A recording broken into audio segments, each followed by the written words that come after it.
All right, we are live. All right. Mike Tagubin, Hami Dakyapi, Noah Kitaru. Good evening, everyone, and welcome to another beautiful Monday night here at Good Medicine Way. As we had prayed last week, Creator, or the 2 weeks ago, Creator, let us make it to the next Monday, and we have. He has blessed us on another beautiful week here, and we have some very special guests joining us tonight. The Native InterVarsity group who went to the LiSTeN project. They will be sharing a roundtable discussion with us about their experiences and all the good things that happened. They started on my res, so I'm pretty excited about to hear about what they learned. But yes, Good Medicine Way comes to you from the land of the Tewa people or the Pueblo people. It is also home to the Dene and the Apache, as well as many other tribes that live within the Albuquerque city limits today. So we're very excited and very blessed to be with our people here today. I am coming to you live from the land of the and Arapaho people in El Reno, Oklahoma. So, with that, I'm going to go ahead and hand this on over to our special guest for our opening prayer. So, whenever y'all are ready, just go ahead and take it away. I think we're going to start in the east. Great Spirit.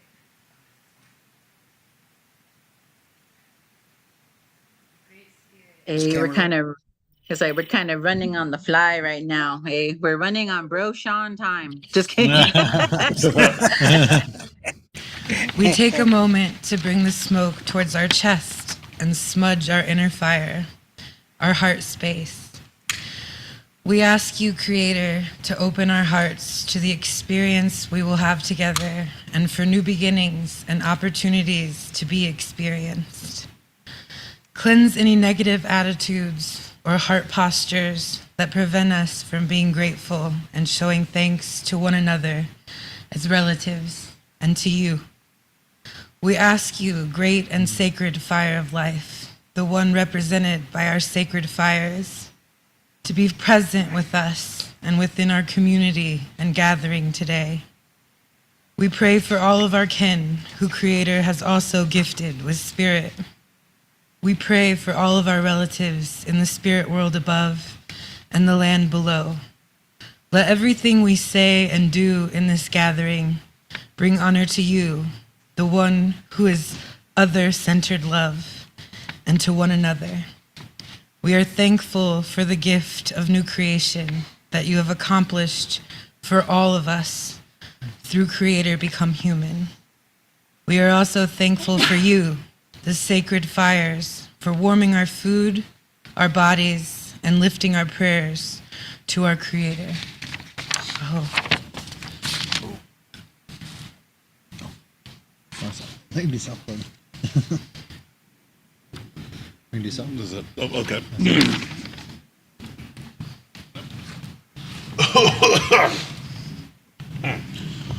We now take a moment to face the south, and we bring the smoke of this medicine towards our ears. This so Creator can help us hear what each of us needs to hear in this gathering, so that worry does not consume us. We ask you to cleanse our emotional well-being and to help us release any negative emotions we may be carrying in our being. Show us how to be and stay balanced and wise to what our emotions reveal to us about our deeper needs. Walk that healing road with us, Creator. Help us hear what will promote growth, healing, and learning, and calming our entire selves. Remind us that our emotions are a good gift and a beautiful part of being human. And teach us how to channel our emotions in ways that fuel actions that will bring more beauty and life to every part of creation, starting with ourselves. For we cannot pour from an empty cup. We ask you, the one who compared himself to living water, the one who creates and sustains all the waters, to watch over all the swimmers and creatures in the waters, from the great sharks, dolphins, and turtles of great size, to the smallest plankton, oysters, and other bottom dwellers, and all creatures of the waters, sustain and help and flourish their nations and their continued existence. We thank you, Creator, because you know what it is to go through the emotional highs and lows of emotion, and you know what it is to experience createdness by becoming part of your creation. We thank you, waters, for nourishing all life, and for nourishing our bodies. We all need pure and healthy water.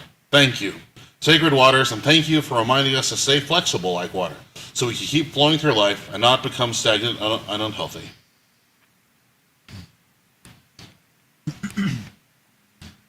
To the east, we now take a moment to face the west, and take a moment to bring the smoke towards our eyes and smudge our vision. We ask you, Creator, to help us see like an eagle high above, so we can see that what needs to be seen. Cleanse us of any negative energy that resides in our bodies. Help us to see the best in one another, as we have wounds from living in a good world marred by the forces of chaos, disorder, and death. Help us to see beyond what our physical eyes can see, so that we may be able to see what you, grandfather and grandmother, would like us to see. We ask you, Earth Maker and Creator, become Earth creatures to help our relatives who are sick, those who are incarcerated, those who are unhoused, those who don't have any food or water, those who are oppressed in various ways. Be with them. Help them to see your compassionate care for all minds, bodies, and beings. Give them what they need. We also ask you to come alongside our four-legged relatives, the crawlers and the plants and the tree nations, and all our land being kin. Help their nations flourish, and help us to remember that we are also land creatures, that our other land being relatives are part of us as we are part of them. Help us to awaken the rest of our human family to be aware to the awareness that we are all relatives. Because of this, to take back the keystone species role to help all our relatives flourish, including our own species. We thank you, Creator, for bringing life out of death, not allowing the dark spirits who seek to bring eternal death, chaos, or eternal reign of your good creation to have the final say. You have done this by conquering the power of death, by bringing unto yourself as creature and overcoming death through your resurrection on all our behalf. We thank you, Mother Earth, for feeding us and nourishing our being, and reminding us that we are worthy of our earthliness of acceptance and love.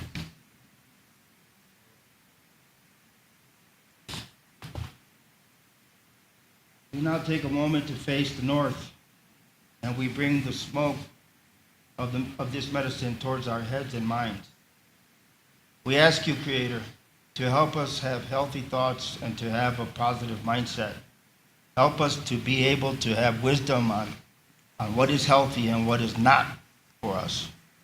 We ask you to cleanse us of any negative thoughts and mindsets. We ask you to help us be present and open to a more compassionate and positive view of ourselves and one another. We also take a moment to smudge off our throats. We do this so that what is said is done in a respectful and loving way with a good mind. We ask you, Great Spirit of Life and the one who animates every breath, watch over and sustain the flyers of all kinds, from the great eagles, quetzals, and condors to the smallest winged insects and butterflies. Prosper their nations as we remember that their existence makes ours possible, and remind us of our responsibility to make them able to be more fruitful. We thank you, Spirit, for giving us breath. Without you, wind, we cannot speak and we cannot breathe. Thank you, winds of life that come from Creator. We thank you, Creator, for remaining faithful to the good and to all of creation when you overcame the tests and trials you faced in being human here on the land. We ask you, the one who has been given power in both the skies and land, to strengthen, fill, and mold us so we can be more faithful to the ways of love when these trials come. We thank you, Spirit, for giving us breath. Without you, wind, we cannot speak and we cannot breathe. Thank you, winds of life that come from the Great Spirit, Maltiaks. Maltiaks, Maltiaks, Multi-acts. Multi-acts. Let it be so. Oh.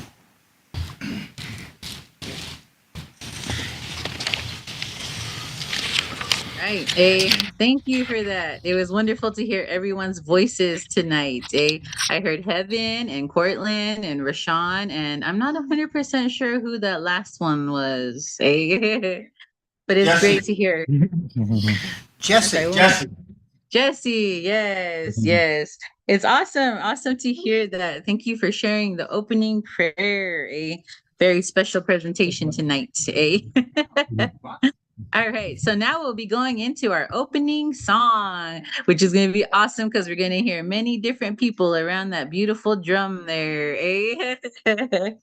So yeah, while they're getting set up, but yes, we're very excited to have our guest here tonight. So yeah, as we get a nice close up of Brian's face right now. Just kidding. But yes. All right. So I'm going to go ahead and hand this on over to you guys whenever you're ready. Go ahead and take it away for that opening song. Just kidding. Yes, we can just, unless there's one in there you guys particularly would like to do, we can just do it.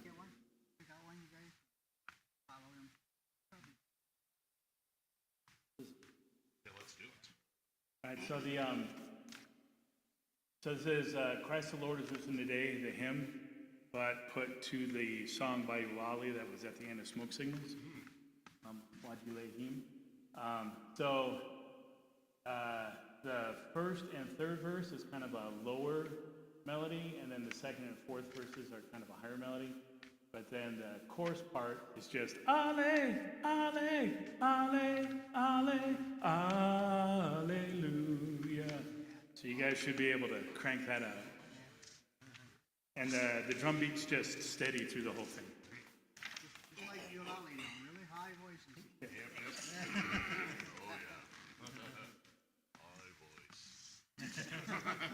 All right. The low version here.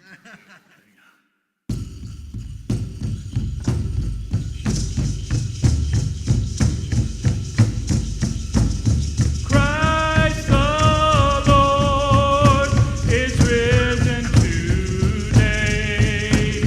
Heaven and earth in chorus say, praise your joy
guess, did you guys ever hear this Good Medicine Way song that Danny Zacharias wrote for us? Yeah,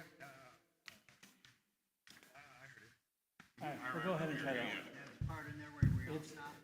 Yeah, that's the only tricky bit, is after the, oh, wait, no, hold on a second.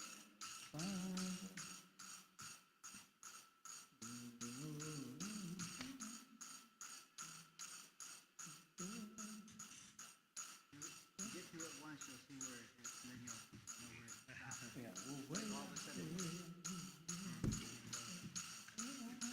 Okay, so the main vocals are the weka hey yahoo, weka hey yahoo, weka hey ya hey. It's all the same.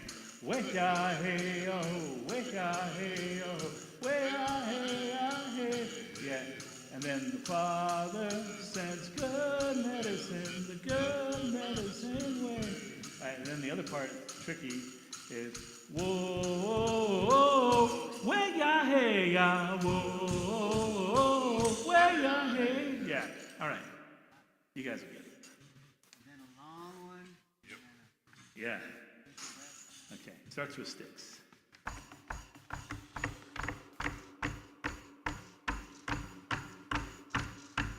Wake ya hey ya ho, wake ya hey ya ho, wake ya hey ya hey. Wake ya hey ya ho, wake ya hey ya ho, wake ya hey ya hey. Wake ya hey ya ho, wake ya hey ya ho, wake ya hey ya hey. Wake ya hey ya ho, wake ya hey ya ho, wake ya hey ya hey. Wake ya hey ya ho, wake ya hey ya ho, wake ya hey ya hey. Wake ya hey ya ho, wake ya hey ya ho, wake ya hey ya hey. The Father sends good medicine, the good medicine way. The Father sends good medicine, the good medicine way.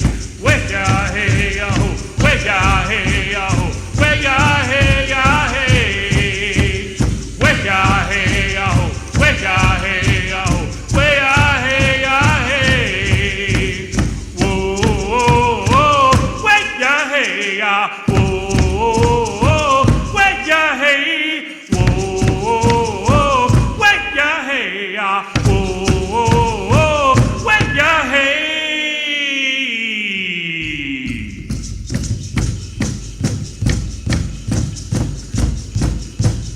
Jesus is good medicine, the good medicine way. Jesus is good medicine, the good medicine way. Wake ya hey ya ho, wake ya hey ya ho, wake ya hey ya hey. Wake ya hey ya ho, wake ya hey ya ho, wake ya hey ya hey. Whoa, wake ya hey ya, whoa, wake ya hey. Whoa, wake ya hey ya, whoa, wake ya hey.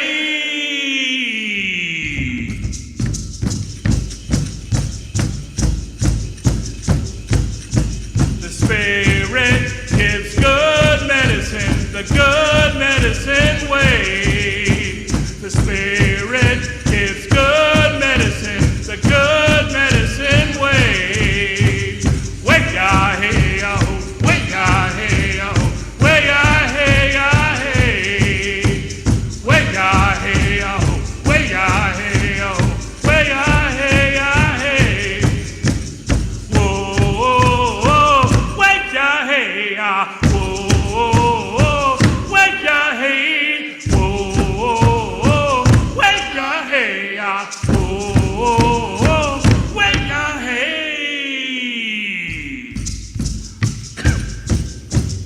Wake ya hey ya ho, wake ya hey ya ho, wake ya hey ya hey. Wake ya hey ya ho, wake ya hey ya ho, wake ya hey ya hey.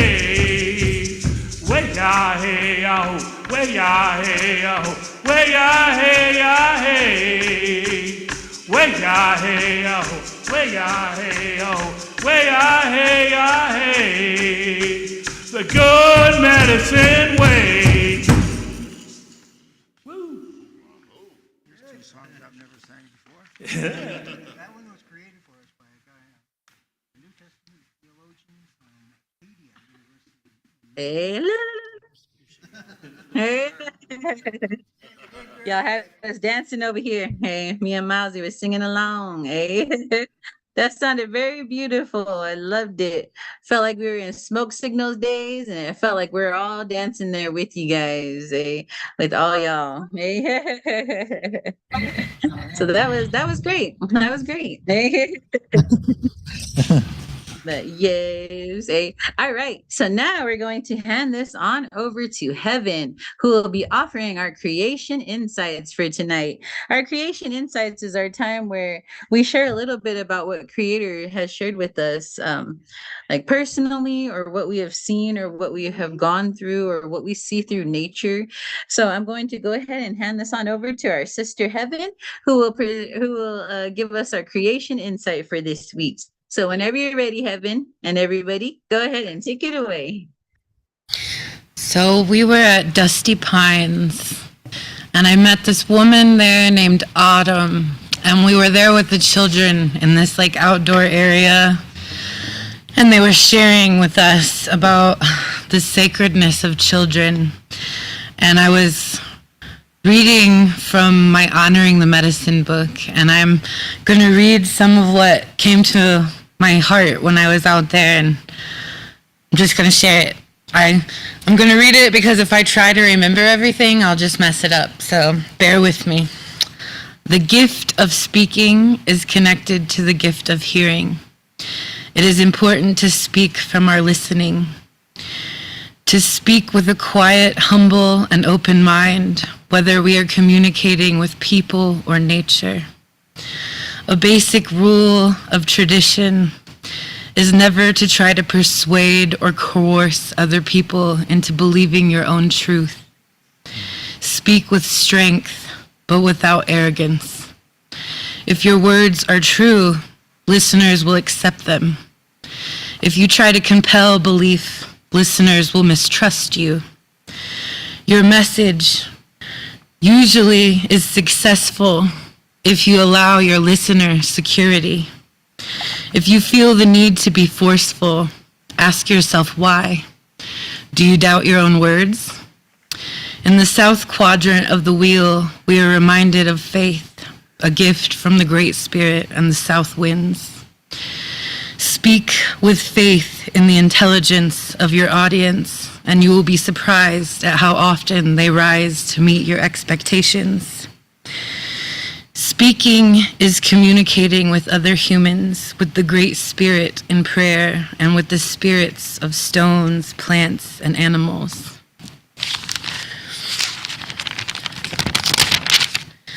Some animals have gifts.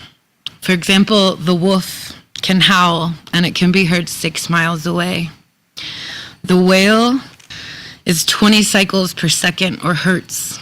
You can hear it at 155 decibels. They communicate across the ocean. They can be tracked from 1,000 miles. Orcas and wolves are alike. They both hunt in packs or pods, and they use acoustic signals to stay in touch. Their herd is heard in a way. Sound is a creative force. When a being is named, its being is invoked. To say wind is to call on the power of the wind. This is especially true of indigenous language because they are direct expressions of the land from which they arose. Words are carried by breath. They have power and must always be spoken with care. Hurtful thoughts and words may have harmful consequences. Loving words can heal. But it's not enough to know and speak the truth. We must put it into action. We must live it. Grandmas ask 4 essential questions. 1, are you happy doing what you're doing? 2, What am I doing to add to the confusion? 3, what am I doing to bring about peace?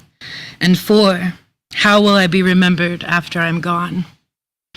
To truthfully answer, am I happy doing what I am doing? You must think carefully about priorities and distinguish wants from needs. Ultimately, you must ask, am I happy with myself? If the answer is no, then inquire how you are adding to the confusion within yourself and perhaps your environment. Issues related to the second question include, am I giving mixed messages to the people around me? Is my lifestyle creating stress and worry? Can I have the courage to express my opinion and make my voice heard? The third question implies that each person is responsible for bringing clarity out of confusion and being an example of peace. Peace is not only up to politics or leaders. There will be no peace on earth until each person is at peace within.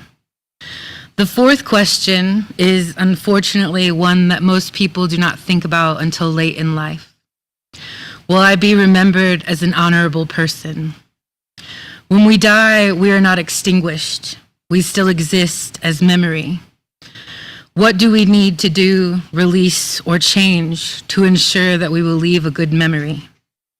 Living the truth implies deliberate, focused action and balanced use of the mind's power to focus. Set noble goals in your life and then do your best to accomplish them. You should also be weary, however, of the dangers of too much willpower. If you stubbornly insist on staying on a particular path, you may miss a trail that is more beautiful and interesting or a shortcut that will bring new lessons. A person with a stubborn, willful attitude misses opportunities in life. The 9 o'clock position on the wheel is the autumn season. The earth that receives the decaying autumn leaves is the same earth that brings forth new life in the spring. The earth supports and nourishes all forms and stages of life and teaches observant people to do the same. She is a role model of unconditional caring and living in balance. Thank you for letting me share. Thank you, Heaven. Hey, that was very beautiful and actually very timely. A lot of those same things that you were talking about are things that go through my mind on the daily these days. So I'm thankful for your gentleness and your sensitivity to what Creator had to share. And thank you for being so brave and bold to share tonight. So yeah, that was very beautiful. All right. So now we're going to go into our reading of the Lord's Prayer from the First Nations version. For those of you who do not know this yet, Uncle Casey has given us a challenge to recite the Lord's Prayer from the First Nations version without looking at the screen. And for those of us who have been taking part of this so far, I think we've been doing pretty good. Some of us sign it, some of us speak it. So, but yeah, so we're going to go ahead and do that, and I'm going to hand this on over to Brian, who will guide us. So, whenever you're ready, Brian, take it away. All right. Let me see if I got it over here. Okay. All right. Creator sets free, shows us how to pray. O great Spirit, our Father from above, we honor your name as sacred and holy. Bring your good road to us, where the beauty of your ways in the spirit world above is reflected in the earth below. Provide us day by day the elk, the buffalo, the salmon, the corn, the squash, and the wild rice, all things we need for each day. Release us from the things we have done wrong. In the same way, we release others who have done wrong to us.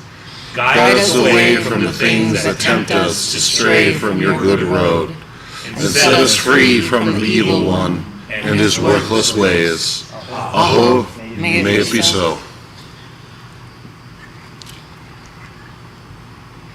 All right. Yes, that was great. That was great. I was trying to remember the sign language. I was over here. But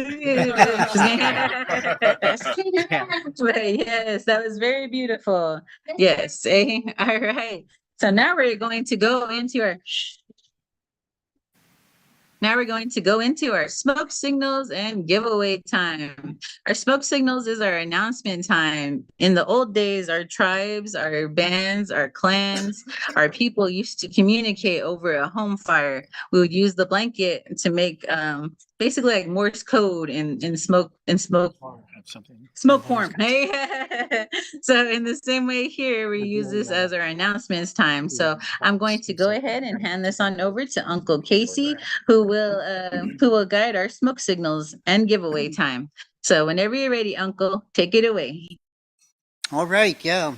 Well, Laura just tuned in here. She's on the screen there. She's got an announcement there. Plus, uh, today we did some work at the at the office there of Tax and Revenue, and maybe some more announcements there she might share too.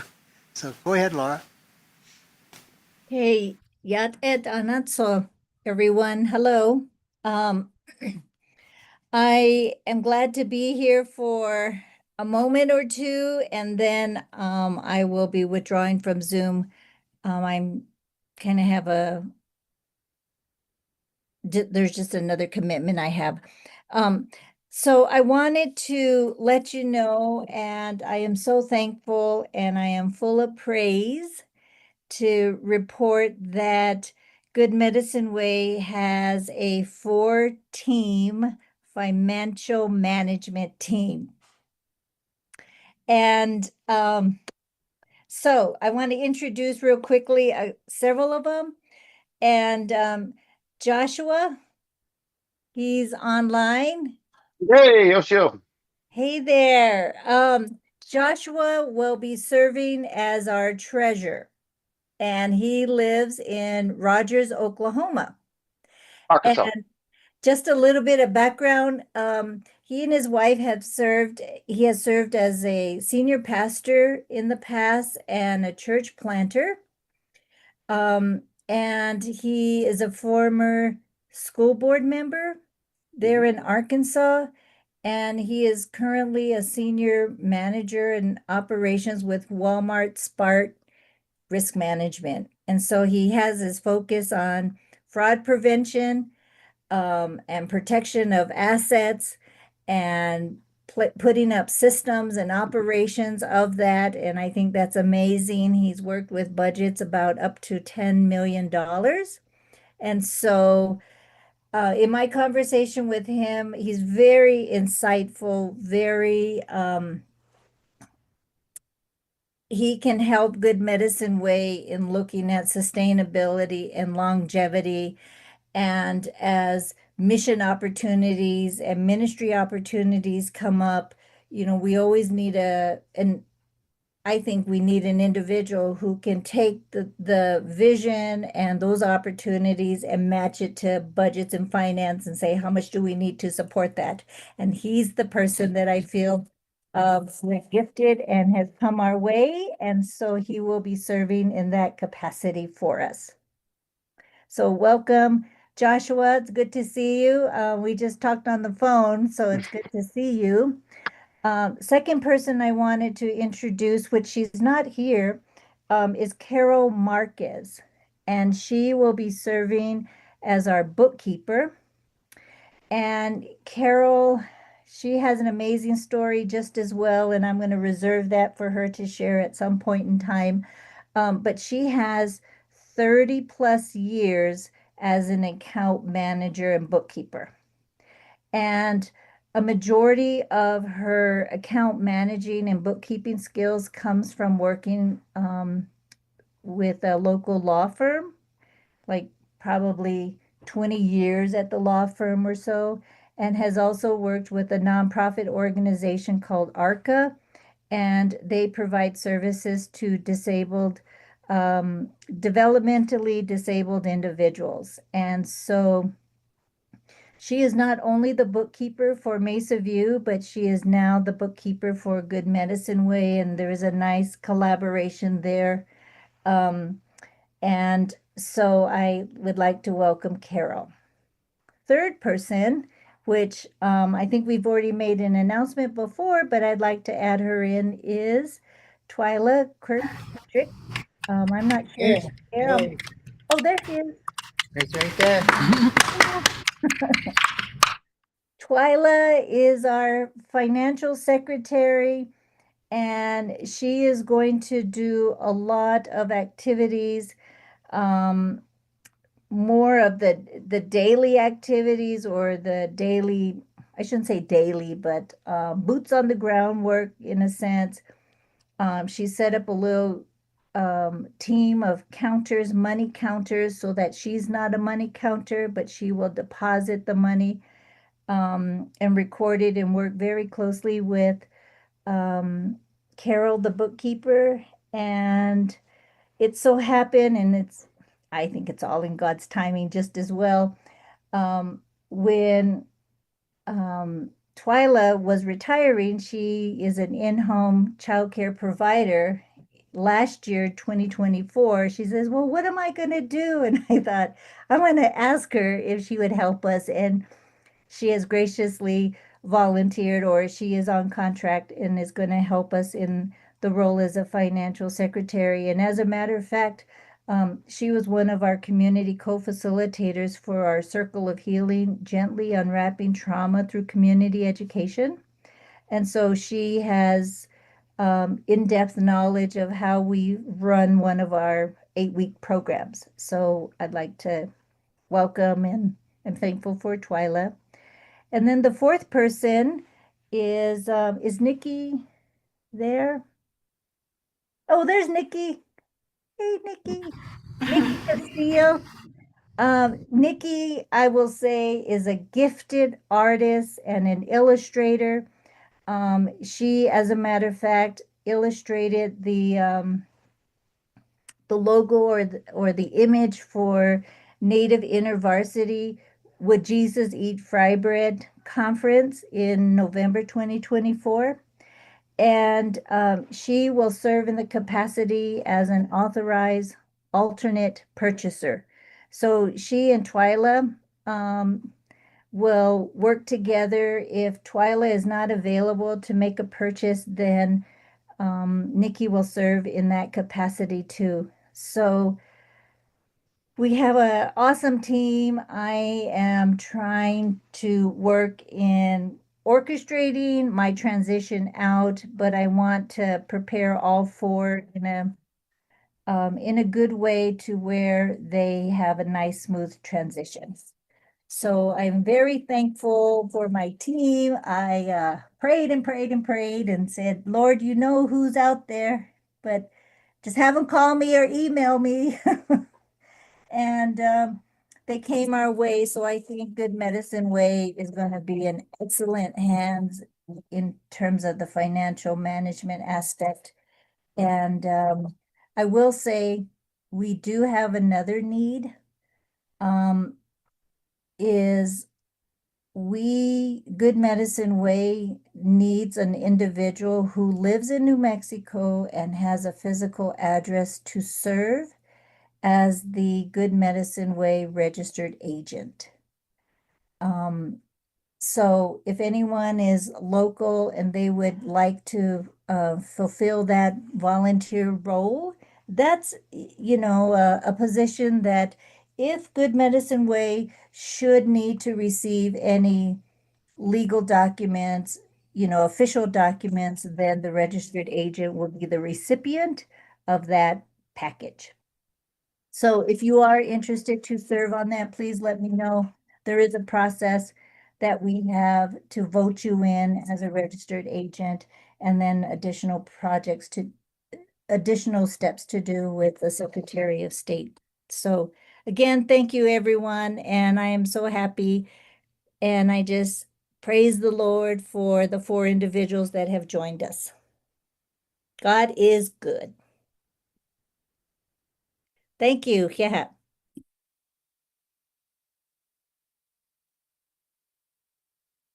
a lot of prayer for this, and she's been working on it, stepping down, but really training up another group that could take us the next leg of the journey here that we're on. I like how it takes like 4 people to make one Laura. Yep. Laura is irreplaceable. Just I have one more thing. One more thing to add. Can I add this? Yeah, go So ahead. again, this is the finance part of my brain for Good Medicine Way. The New Mexico Annual Conference of the United Methodist Church has given Good Medicine Way a 5-year funded grant through their New Church Development Committee. Their fiscal year runs July 1 to June 30th. So Good Medicine Way is closing down year 4 of a 5-year grant. That means, and they have awarded us for the last 4 years, $50,000. And the operation of Good Medicine Way, every month we get about $4,100 from the New Church Development. And to put Good Medicine Way together and to operate and sustain us, we pretty much use that set of funding. So I just want to like cast out another vision, is that we are going to really, really, really need to think about how are we going to financially sustain Good Medicine Way even before the next July 1 hits, because that huge funding source is going to go down to zero. Also, which falls in line with our giving, is that the New Church Development has also promised Good Medicine Way and other new church plants of a 3-year matching grant. So all of our offerings and gifts and any other additional grants that we may receive, that committee will match us 100%. So your $50 is going to become $100. And so really think about how can we, all of us is the we, can begin to think about how are we going to financially sustain Good Medicine Way? Because I think many of us, a good many of us, have been in some type of ministry where we started out with zero and we ended with zero because we just had the heart to just keep going. And we had donations here and there, a pot of coffee, a package of cookies, and we called it good. But I really want us to begin to think about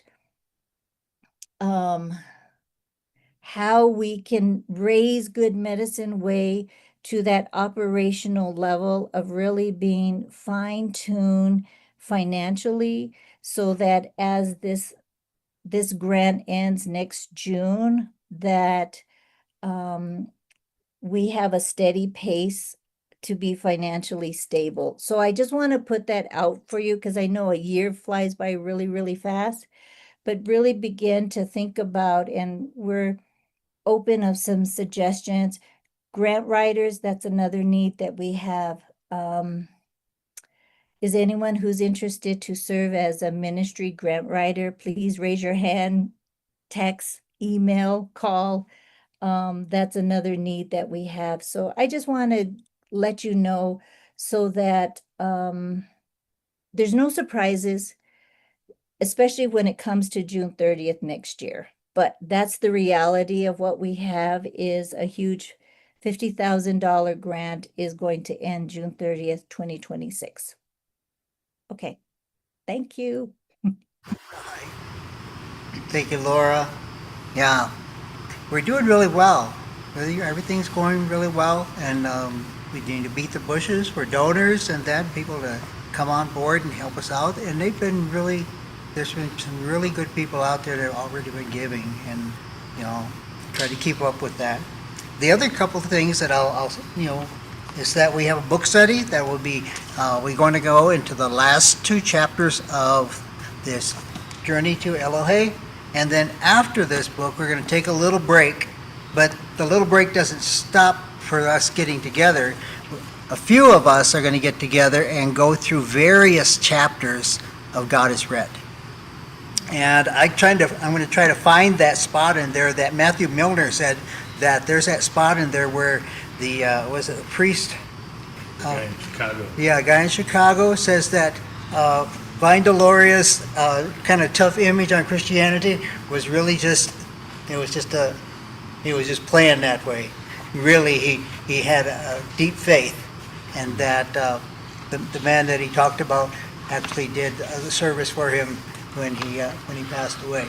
So I have to look through that. Maybe we'll find that in this book. But we're going to continue that. It's not the regular book group, and there's only a few people, but you're welcome to come on and join us if you have this book, and we'll go through a few chapters on this book just to keep that, because there's some people that want to keep going all the time. So myself and Dean Perry from Las Vegas, Nevada, he keeps on coming on, so he and I will always be there, but you're welcome to join us. The other thing is you can sign up to get our newsletter. Many of us here have it in-house, but if you don't have it, go to the website and you can get the newsletter there.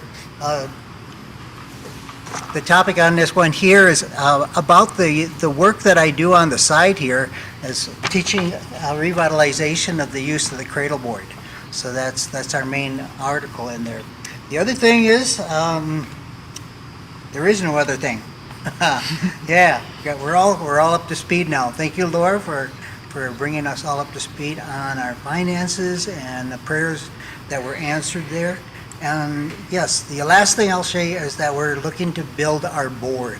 So Laura and I have been in contact with many others, and I think we're going to talk about Wachoni Family Camp. Is that, yeah. Go ahead.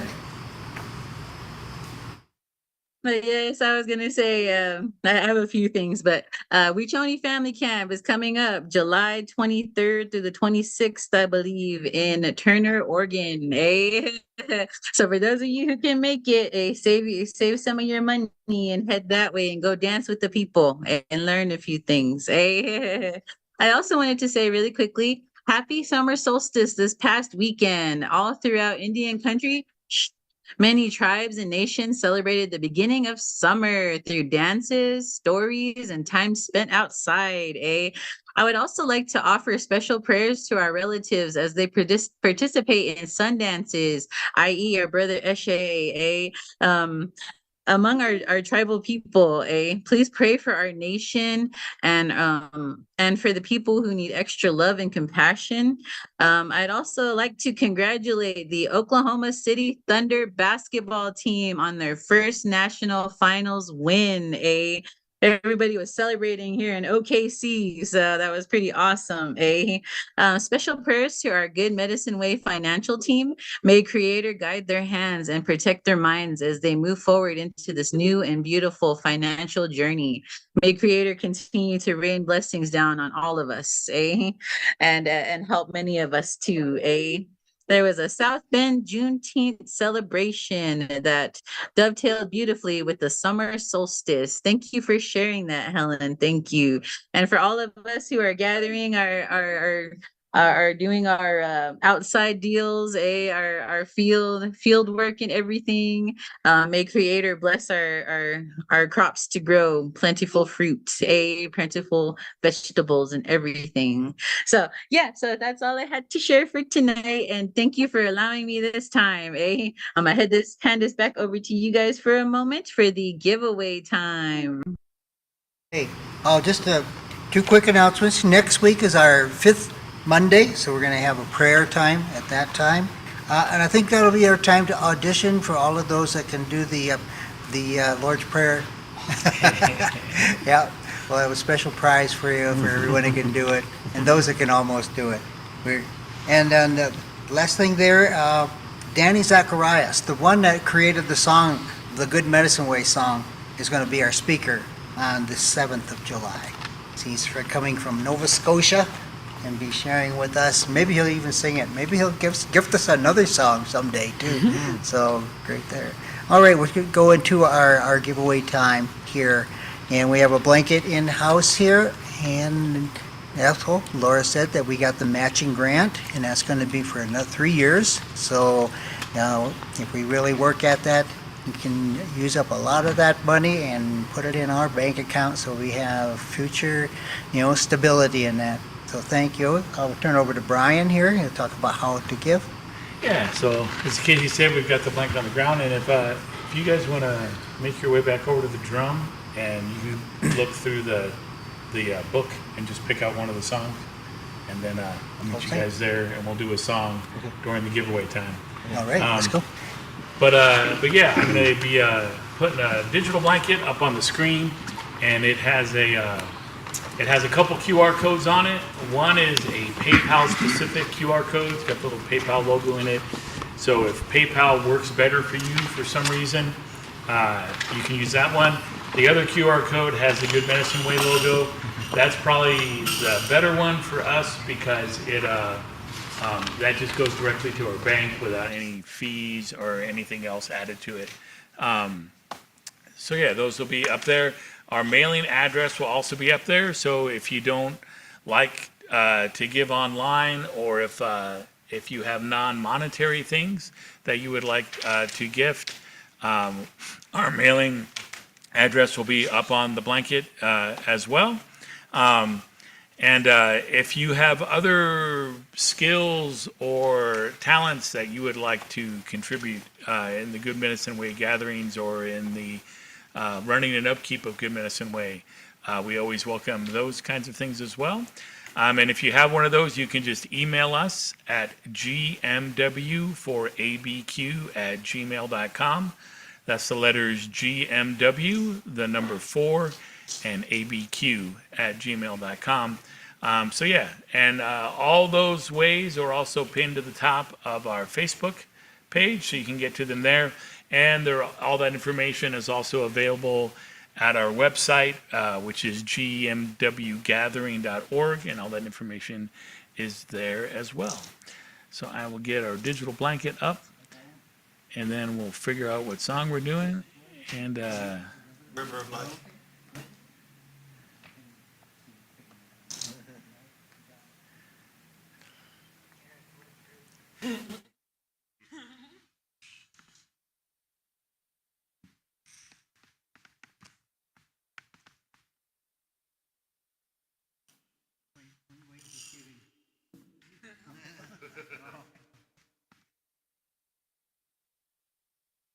actually, you guys said River of Life?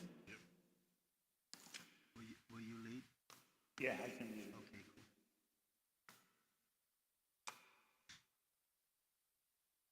You guys gonna try to do the round part too?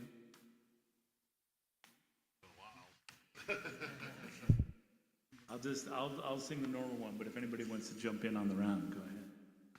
All right, so this starts.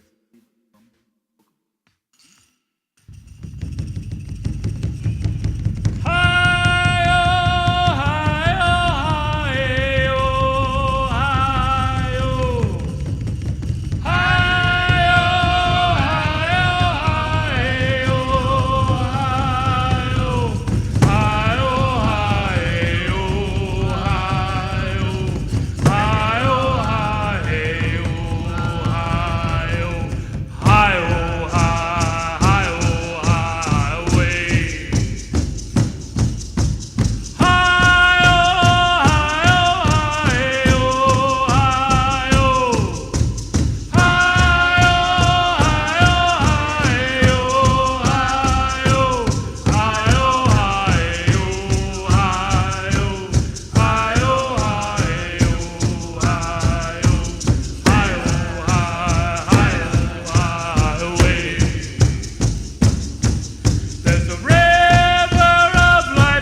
A hey, that was cool. I heard that roundabout going on in that. Hey, it got me all fired up. Hey, I want some of that water. But yes, that was very beautiful. Good choice. Good choice. I could hear everybody singing in that one. So now we're going to go into reading Creator's Word. I'm not 100% sure which powerful voice will be reading Creator's Word tonight. Ah, yes, the voice of thunder himself, Cortland, hey, will be reading Creator's Word tonight. So I'm going to go ahead and hand this on over to my brother Cortland. Whenever you're ready, take it away. Alrighty. So, as we were on the LiSTeN project, well, actually, I was coming back from NAIDS, and I realized that I hadn't planned the Bible studies that we were supposed to do on the program. And all through the week, I didn't have the chance to plan it even more.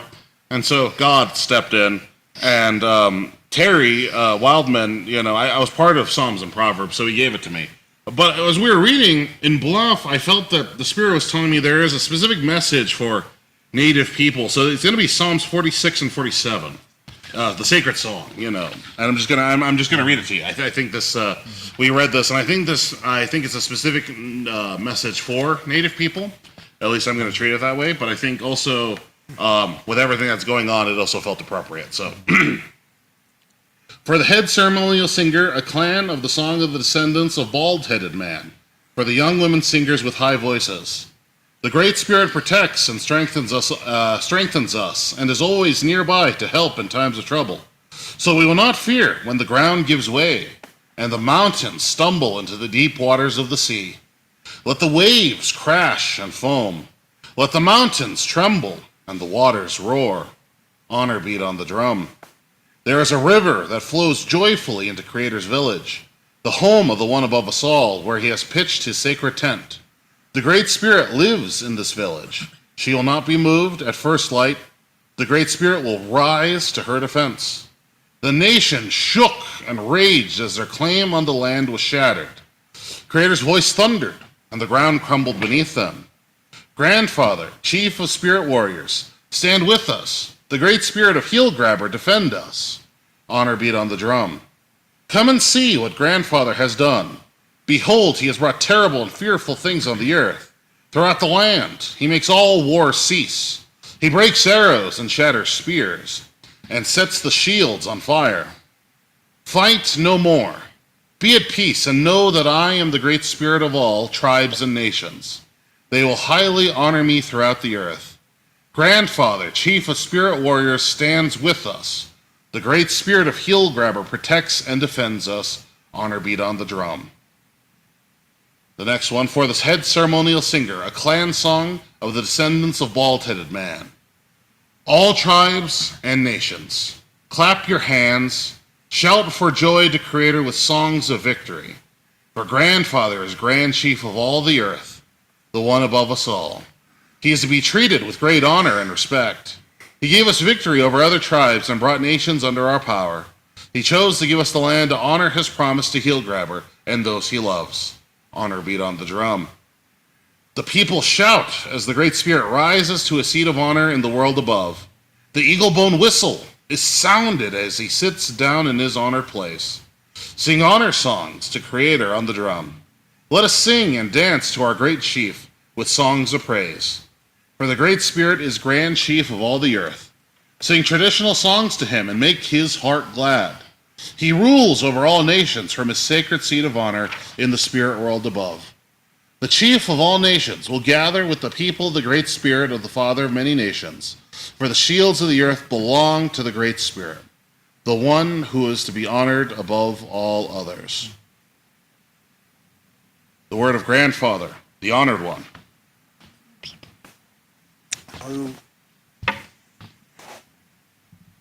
Going into our centering and stillness time as we prepare to listen to what our beautiful relatives have to share tonight. So I'm gonna hand this on over to Brian, who will provide the music from the Native American flute. So whenever you're ready, Brian, go ahead and take it away.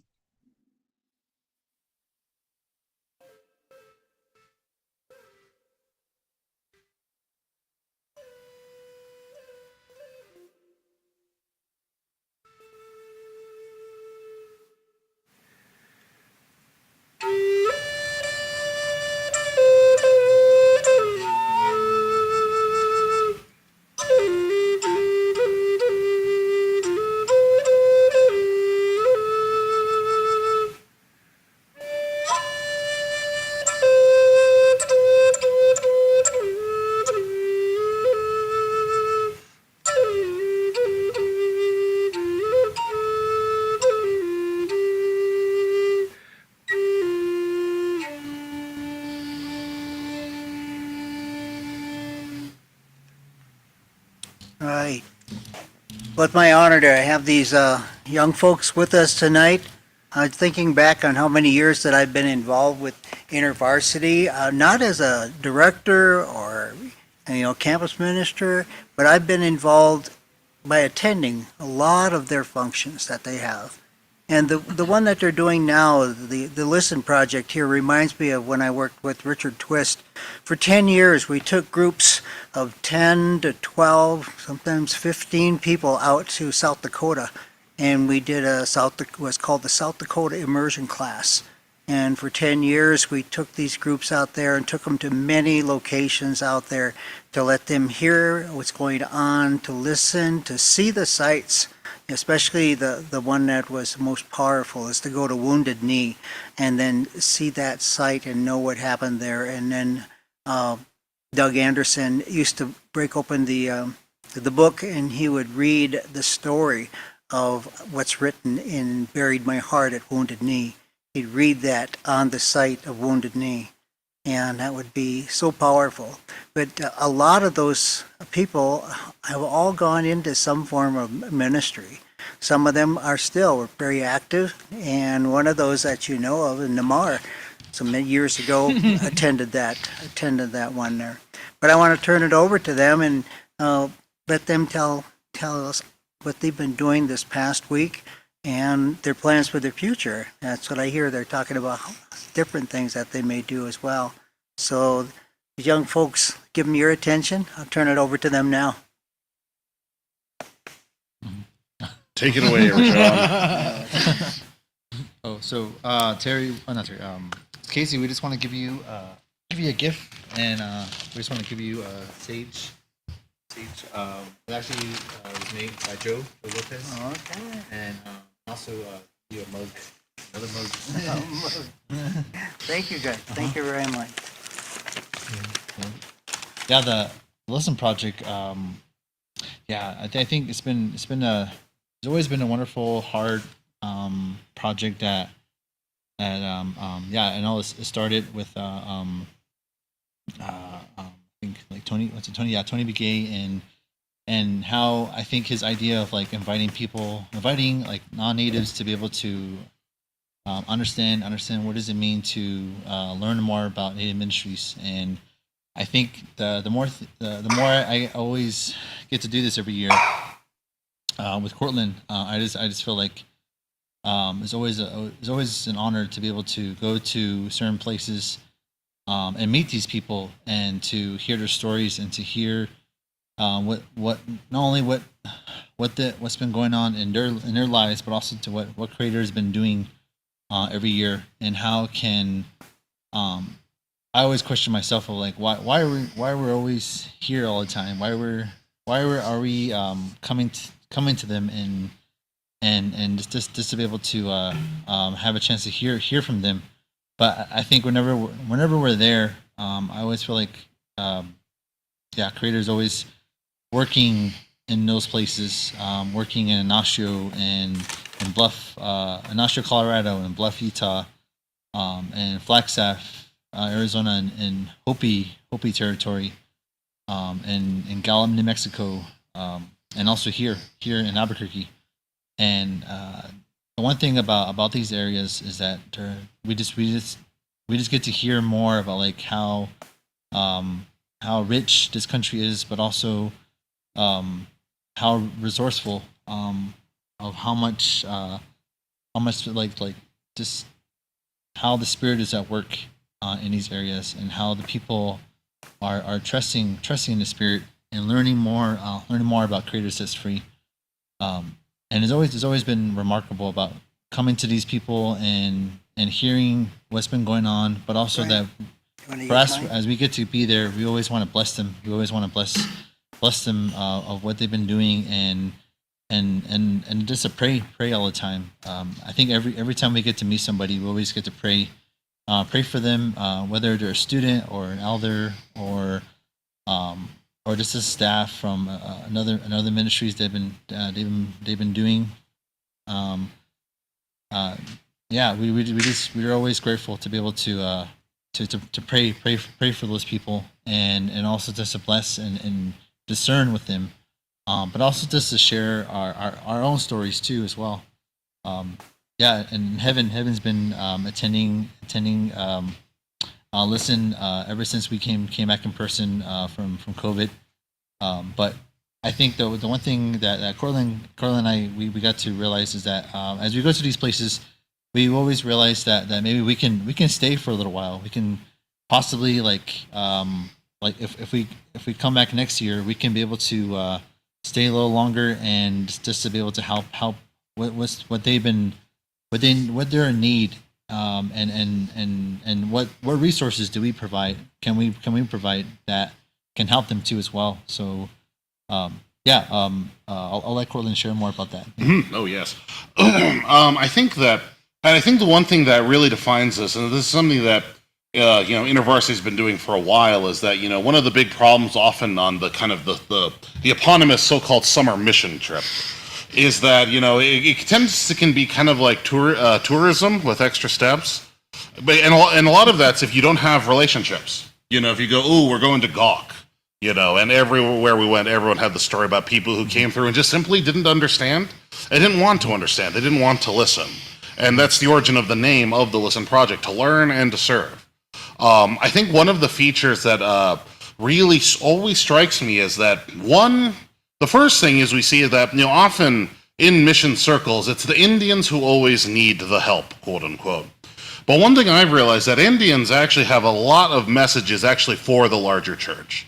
And I think in good news, as a result of things like the FNV and Psalms and Proverbs, I think is actually a symptom of, and in a good way, of what actually is happening. Because there's a lot of gifts that natives can offer to the church. I was asked an interview of a friend of mine who was writing a work on the crisis that the church is having. A lot of young people are leaving, et cetera, et cetera. And he just asked me a very simple question: why did you stay? And I'm like, you know what? After being all these places, I realize these white people need our help. The white people that come out to the reservation, my goodness gracious. How bad does white society have to be that they have to come to us for help? I mean, I thought I was going there. I thought I had to go to them. But it turns out, like, they need our help. And I think a lot of it is something that we've just learned is that, God is always working. I think that's why those Psalms that I read in the earlier section are so powerful, is because we like to, in the Western world, we've compartmentalized God. We've put God in a box. And a God in a box is a God you can control. But all the Lakota names for God, grandfather, which could be an old man, but has a cosmic significance, Tunkashila, and then Wakantanka, which goes as great mystery. That's nothing anybody can control. And that's what we're connecting into. It's almost, you see this kind of realm of power that's behind everything while we're there. So I was reflecting with my supporters, my people who lift me up and support me in prayer and financially. I'm saying, it's coming, but it's going to come from the native world. Because the modern world needs to hear, they need to know that the world is spiritual as well as physical. It's not just material. It's not just things for us to use. As like the Four Directions saying, right, the other animals on the earth are nations. In Deuteronomy, at the end of Deuteronomy, it implies that the land is conscious. Heaven and earth are witnessing against us. And we wonder where these environmental disasters are happening. It says, I think the land is saying, I'm angry. I think when we see these disturbing things in the sky, the sky is saying, I'm angry, and I think that we're kind of beginning to see a synthesis of a lot of these things. And so we're glad to offer this as it's open to everyone. Many of our partners, so Heaven and Jesse, they're from like partners of ours, but then it's also offered to students as well. So as we keep experimenting with it, we're going to keep working on it, but it's just, there is so much there. And even though I'm kind of exhausted at the moment, like there's a point where we're drumming, as soon as we finished the last drum song, I was like, would it be funny or would it be tragic if I just collapsed for a few minutes, just right there, and just didn't move, just for a little while, and I said, I thought better of it, but yeah, so, kind of in the big picture. I would have held you. Thank you. Yeah. Right. Very cool. Sure. I really loved how much provision you saw in the land. Like, we started in Albuquerque and we drove to Ignacio and we stayed at the old Indian Baptist mission It's now Maranatha Church, and the pastor there invited us into his home, and it's like beautiful. And we were talking about Romans 1:1 and what it means to be a bondsman. And it's just so rich. No matter which community you go to, you find love of Creator. Creator sets free in community. And it's like a beautiful thing because, like, I don't know, like when my grandma Aggie passed, I missed visiting, you know? She was one of those grandmas who would make food from like 11 a.m. to 3. And all of her grandbabies would come, and all of the cousins, and all of the aunts, and all of the uncles. And they would tell her about everything, and they would tell her about everything. And it was like visiting, and they would sit and talk about like what came to their heart, you know? And like sometimes you have to have enough quiet that like between two people, the Creator brings something up, or the Creator connects your mind and your heart in a different way so that you can speak a need that you don't even know you have sometimes. And like the power of prayer does that as well, you know? And so it was very beautiful. Everywhere we went, there were all these people that like welcomed us with open arms and greeted us in prayer and shared the word with us. And it was like a lot, but it was also very liberating because like you meet so many different people that carry so much of their own medicine, you know? And everyone is gifted with their own medicine from the Creator. And like you don't really understand that until you spend time and listen and visit with them and do that in like a heart-centered way that invites the Creator to be present with you and to hold reverence, not just for one another, but for the land and the needs and the medicine and the resources. And it was humbling and beautiful, and I'm so grateful.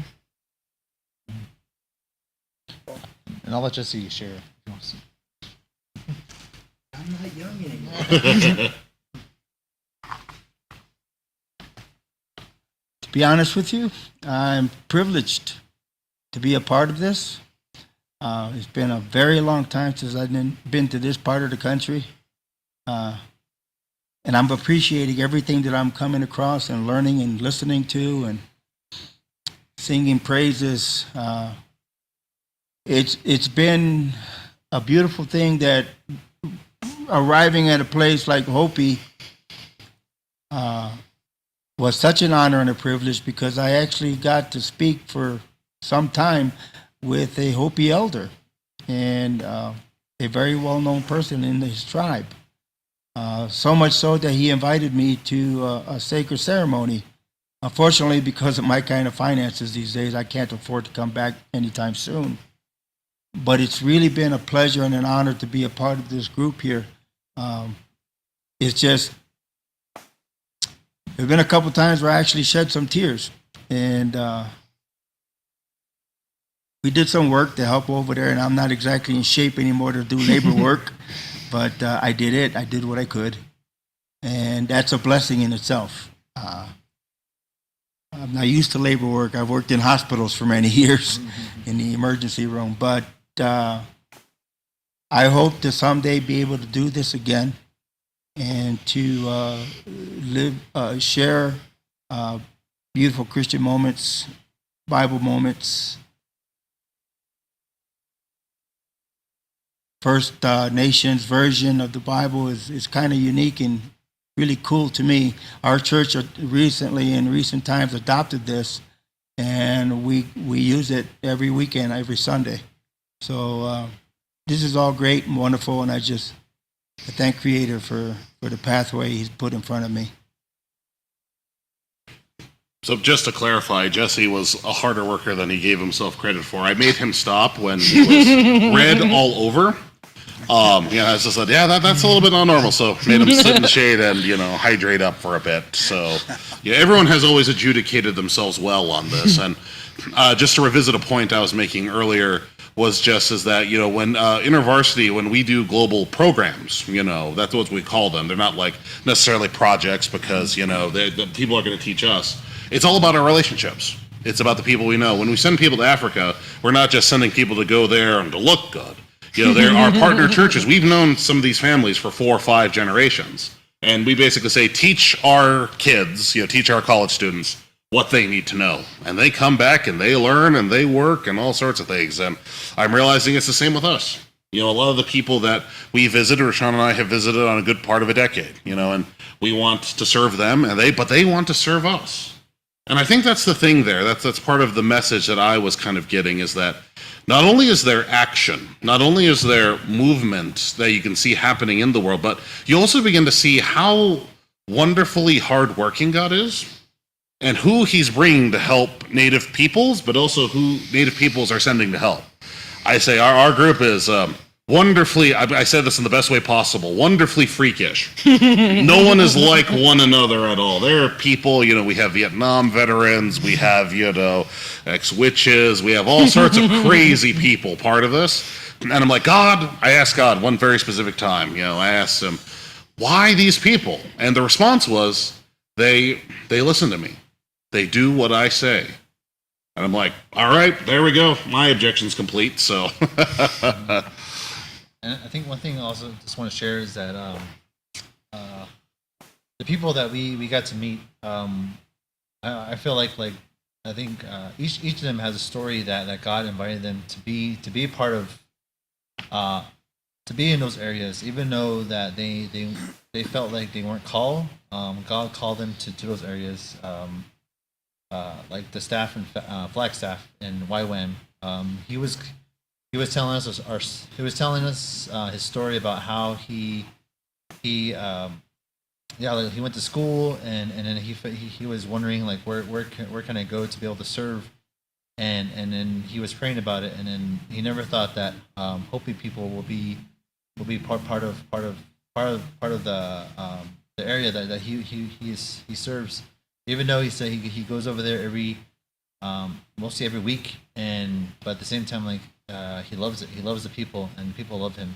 And so it's funny because we were trying to find the plaza, and he was trying to ask the kids, like, where do you know, where's it at, where's the plaza? and then the kids help us to find the area. But it's a beautiful area, and but also that one speaker told us that, like, there's certain places where it's well maintained, and other places where it's been widely known, like the world knows about those areas. But at the same time, like, it's hard to be in those areas. It's hard to be in certain places to where a few of the speakers they thought they have died and came back to they died before, but God revived them to live again, and then they're trying to wonder of, like, why, where's my calling, why, who are the people that I'm continuing to serve, but also that there's several people and the people that we meet that they are trying to serve the youth, and other people are trying to serve the elders, and other people are trying to serve the parents, or the homeless people, and we get to hear stories that, like,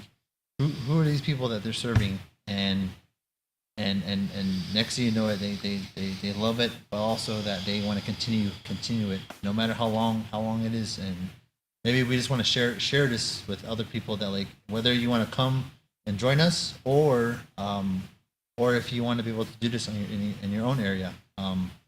Maybe someday we can visit Kelsey, and she can be able to show us the people that is part of her family, or maybe back home in Nashio, and go to Oklahoma. So, and then go to Pawnee, and go to Northern Cheyenne. So those are areas where I feel like God is helping us to meet those people, but also that God chose those people to serve in those areas. And I think sometimes, like, those people don't have a voice, but once we go to them, they you get to hear what God's been doing. Mm-hmm. So, fun fact, 2 guys that we brought on this the first time we brought it back, went back and proceeded. They didn't send people to ours. They started their own in North Carolina, which was a good idea because they were weird. They know I had said that. Those Indians east of the Mississippi, odd. Pretty lit. And then they're starting theirs in July 2nd to the 7th. Yeah, July 2nd to the 7th, 6th in North Carolina. That's a positive thing. You know, that's what Richard and others we start camps. You know, started one. We did one in Virginia. It lasted a couple of years. Then we did one in Alberta, Canada, and that one is still going. Going on to five years now. And now there's a group that wants to start a Wachoni East, and I'll be working with that group to, it's just replicating it so they don't just have to only go with you. It's just like the pockets of people. You know, somebody asked me, why don't you do one up there in Anishinaabe country? You know, because I know so many people in churches up there. And I said, well, that's possible, you know. Well, I've wanted to do like South Dakota again because we have Yes. plenty of contacts up there, you know. So who knows, you know. Well, that's been in a conversation I've been with some folks. So how to do that again and make it a week long. And Richard used to have people you arrive on Saturday and then Sunday he'd have you go to all the different churches that are on the reservation and then come back and report about it. And you know, they go, that's not contextual. You come back and there was 5 people today in service, or small congregations, but it gives you a chance to see that world out there. And one of the visits that I've taken a couple of people on is that we go to St. Francis Cemetery and visit. Part of the chore is to visit Richard's gravesite. Yeah, that's so. Yeah, let's talk about that. I'd like to be involved in that. Okay. Yeah, you guys probably going to go into Q&R now. Yes, if you're ready for that. All right. Do a little centering thing first. Yeah, there you go. Yep, I was just gonna tell you that after Brian does a centering time. I mean, Rashawn definitely needs to be centered. Yeah. This one's for you, Rashawn.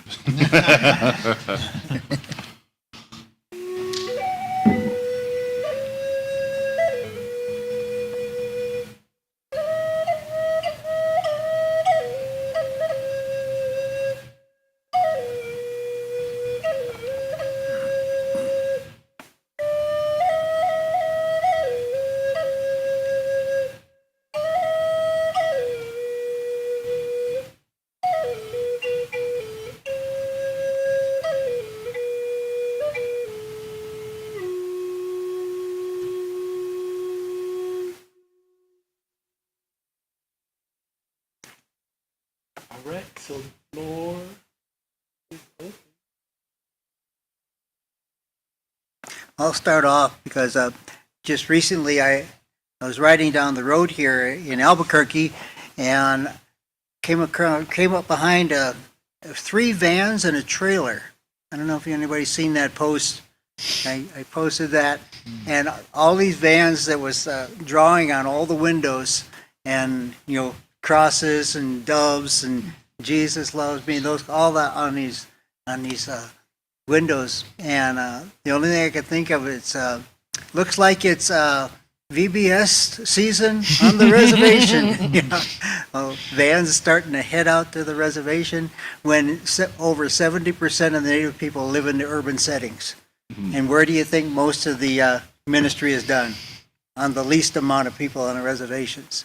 So the majority of Native people live in the cities, and so I think of that. But I posted that, but the song that I didn't I didn't think about that, but the song that I had on there was one of my old rock and roll songs. Yeah, it was just playing on the radio, and then you were driving past and you're seeing all the. So I thought I'd post it again on Facebook there and show you, get a kick out of that. But I'm really encouraged about the work that you do, man. It's that's what it's about. And you guys are some leaders in that. It's really, really cool. All right, looks like Taka has something to say. Go ahead. Hey, all right. Hey. Well, first of all, I wanted to tell you guys that I really miss y'all. I really miss y'all really bad. And seeing you guys, it filled my heart. I kind of cried a little bit too because I think about like all the time that I spent with you guys, you, Cortland, Heaven. I'm not sure if I've ever met you, Jesse, and obviously Bro Sean, like my time that I spent in the area was like mostly filled with you guys. Like y'all kept my cup full. And so lately I've kind of been running on empty, and seeing you guys has really like helped me just now. Well, first off, I wanted to tell Cortland that he needs to drink some Wakalapi, hey? Get his energy back up so he's not a sleeping bear. It's not time for hibernation yet. Just kidding. um and It's a painkiller and has caffeine in it, so. yeah, but and then when you guys were talking about going to Ignacio, I think that's kind of funny that I actually moved away when you guys started integrating Ignacio into the LiSTeN project. So I kind of miss out on that to show you guys where I'm from. Um, but I thought it was really beautiful that you guys started in the Marantha church. Because that's where I was baptized, and the late Pastor Kelly Winlock, he was the one who baptized me. He was the one that knew my family from a long time ago.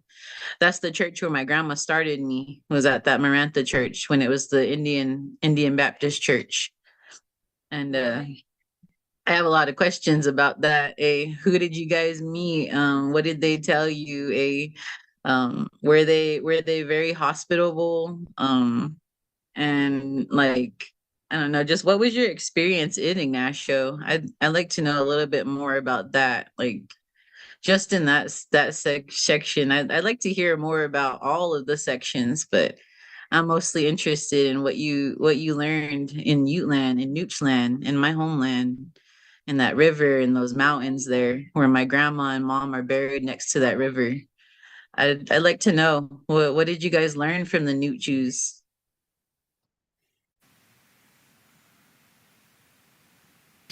I learned that love is a debt you hope to owe forever in return for all the love you've been given.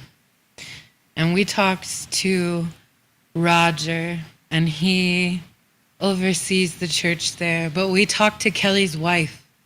She came and sat and ate with us. We had red rice and corn and tacos. And she talked about her kids, and she talked about Kelly, and she talked about her journey in coming to know who God is and growing to love the people. I went for a walk. I walked up to the museum, and when I got there, they had added a library inside that I guess I maybe didn't notice from last year. And I thumbed through some of the books, and I learned a lot about the history and the allotments, and there were like really interesting photos. There was one photo in this book called Dispossessed, and they were talking about the land. And in the photo, there were all these grandmas and aunties and uncles, and there was someone speaking, and the person in the front had taken the picture, and you could just see their face, like, ugh. And it made me chuckle, because it's like, it was interesting. And we read Romans 1:1. That was like all we got to. We had like a 2-hour conversation about Romans 1:1. And we talked about what it meant to be a bondsman. And we talked about Paul. And he gave us eggs. And in one of the little packs of eggs was a little tiny like dud egg. Oh, yeah. And that was really cool. It was like an odd gift, And it was beautiful there. There were trees. And Kelly's wife was mourning one of the trees. And when I woke up in the morning, I said my prayers and I laid some tobacco down. And when I cleaned out the coffee pot, I put the coffee on the tree stump. And I started thinking about the giving tree. And it was beautiful. The people there were beautiful. The land there was beautiful. And I understand why you're heartsick for it. But it was beautiful. The people and God and the land were beautiful.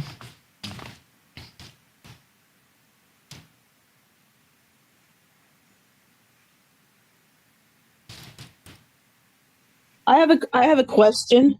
Go You ahead. guys, okay. I don't know if it's maybe a little bit off topic, but maybe not, because one of you guys brought it up, and it's just amazing because it's, to me, the timing of it's no coincidence, because I was thinking about it before the service today. I'm sorry, I can't remember your name, but the gentleman wearing the red shirt mentioned something about the term grandfather versus, I think, Wakantanka.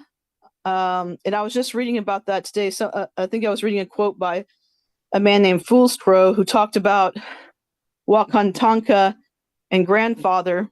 And I was kind of wondering to myself, like, what, I mean, I think they both relate to God, but I was just wondering, like, specifically, like what when someone says that, what they're thinking of, like what the differences between the two of them are. And you kind of briefly said something about it. I was wondering if you could maybe elaborate a little bit more, and if anybody else, like Uncle Casey, had their own thoughts about it. I would love to hear what you guys have to say about that. Yeah, no, for sure. Like I said, I was part of the translation council, and I was actually I seconded Terry on the use of that term, because in Psalms, when it's translated that, it's in English, it's usually the tradition is translated as Lord, but Lord, all capital letters, because in Hebrew that's Yahweh. That's how it's translated in English usually, and other translations will just use God or right there. However, when we were part of the thing about why we wanted to do it with grandfather is because, the First Nations version is all about a culturally relevant approach. And the thing is that usually the other places where Yahweh is specifically referred to in Scripture is when Jesus calls on his Father. And he uses the phrase Abba, which, in Semitic cultures is father. Now, that is the literal father. That is the literal meaning of father, but there is intimacy. There is respect. There is reverence when Jesus uses that, but there's also love. You don't call someone father lightly. There actually is a term that's closer to sire if you don't like your father. If he doesn't feel like he's worthy of of Abba, you call him something else. So the thing was, how do you translate that to a native context?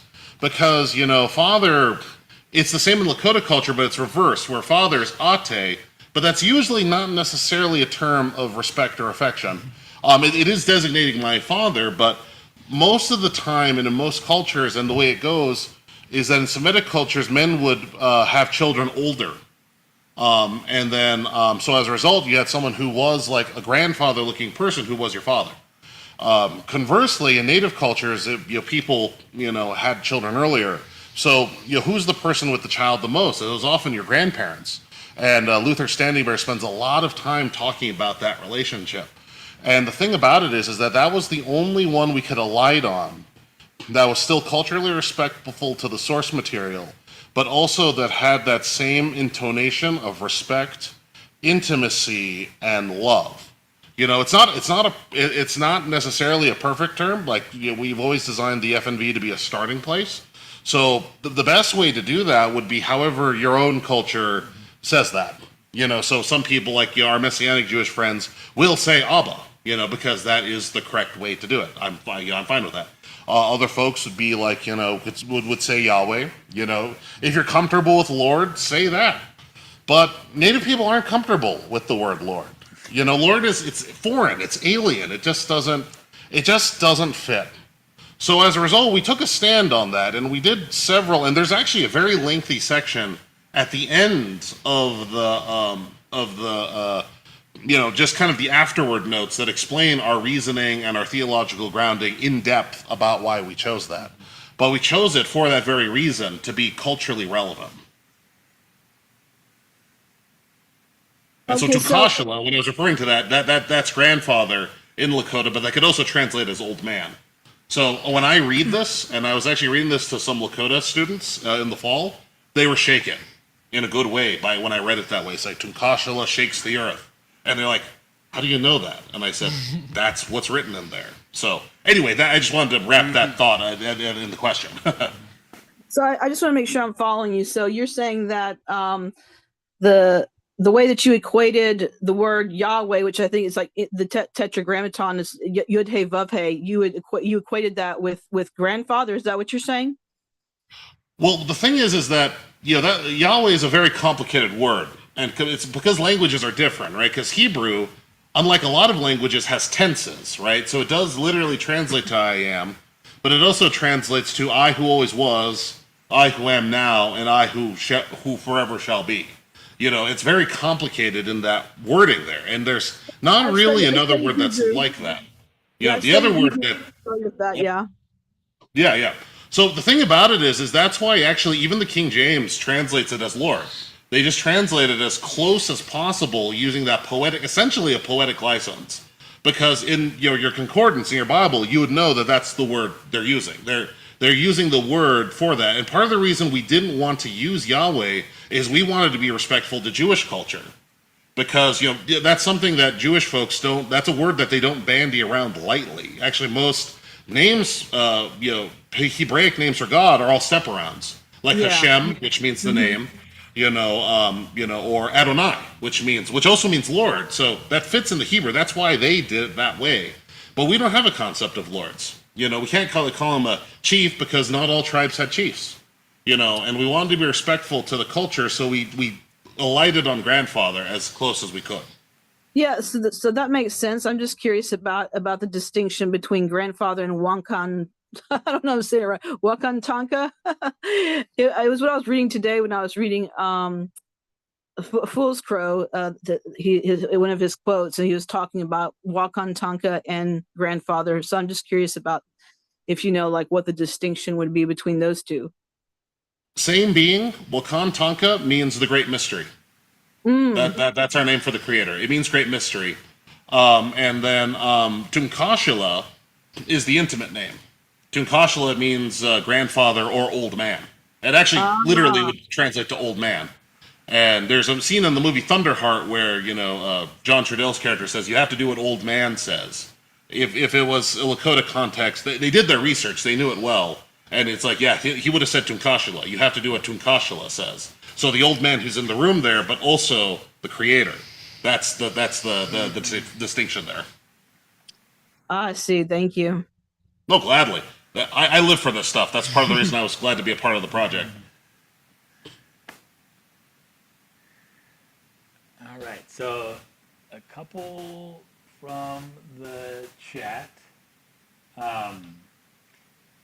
Well, someone said that they're saying that even though they're not native, they're also uncomfortable with the term Lord. And she says she always thinks of Shakespeare or Downton Abbey when everyone says. Pick number 3, my lord. And then okay, so this is kind of a multifaceted question. For Rashawn, what was it like to start the LiSTeN project, and what would you say was the most beautiful part of the summers you spent in the different places?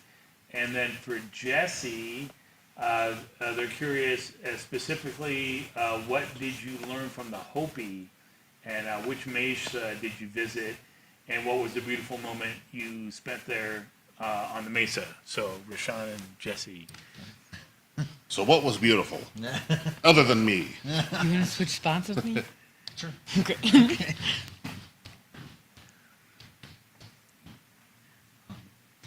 Yeah, those are the other questions that I had for Broshan, those two. What was it like starting the project, and what would you say was the most beautiful part of the summers you spent in these different places? Um, yeah, well, first of all, I was actually asked to start. I guess to start it again because it started in sheep camp in the Cheska Mountains for staff that wanted to learn more about like the native ministries. So like for their global programs, they'll do it for about 6 weeks. 6 weeks. So we thought like we can't do 6 weeks. Yeah, we don't have the money for that. So we started off like a week in my community. So I always think like, well, I can only invite people in my community. I can't go to other communities because I'm not invited to those other places. I can only go to places where I'm invited. And before COVID, we actually started in my community, and I asked one of the students from San Juan, Kelsey knows her Shy. And as I got to ask her about like, can we be invited to your community and be able to know more about the area, and she was excited, and I was there with her mom, and I asked her if we can be invited. So she said yes. So we got to be able to go. It was a week in my community, but over the years, we got to do it part way for my community and also in Willamette Valley and Narrow Canyon, and so we got to learn more about about Shy's community, and it's a beautiful community. It's really hot, and but also is that it's nearby Willamette Valley. So as we got to go there and camp there, we got to see the area. We got to see Shy's grandma's area, and it's a really beautiful area. And those in those areas sometimes like as you go to those areas, you have to be invited to those areas.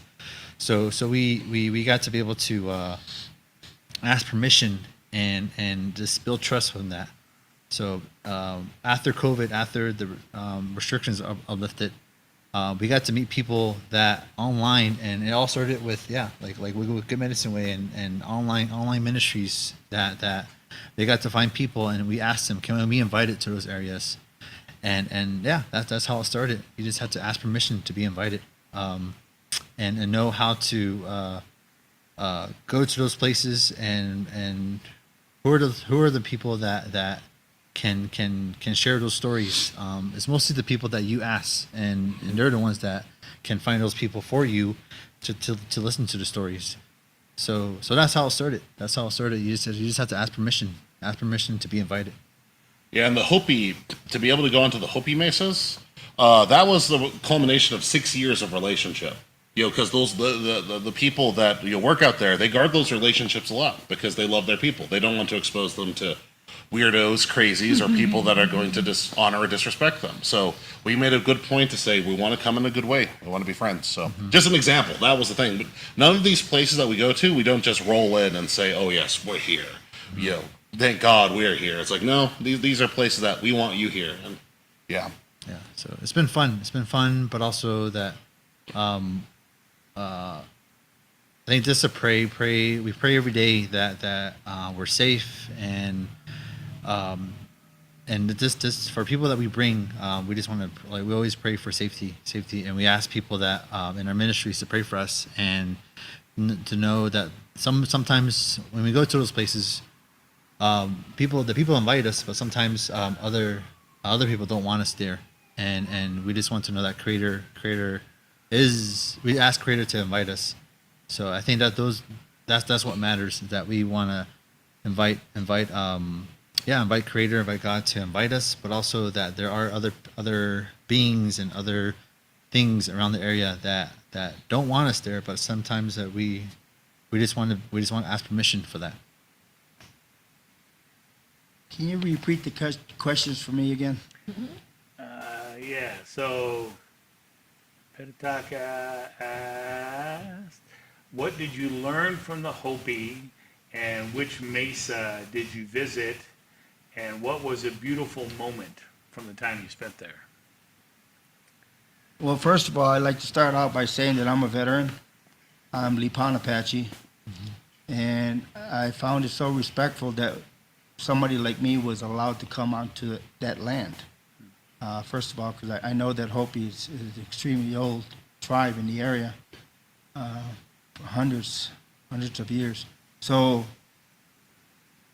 what I did learn is that there's still hope for trust, because from what I understand, the Hopi people aren't easy to trust, and probably for good reason, I'm sure, or reasons.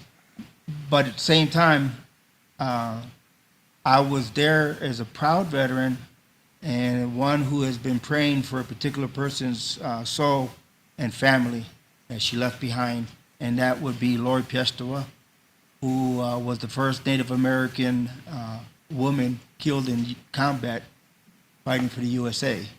Uh, she left behind a couple children, her parents, and I felt obligated to be there on that land to say specific prayers for them. And a very special thing that came to me by means of an elder there,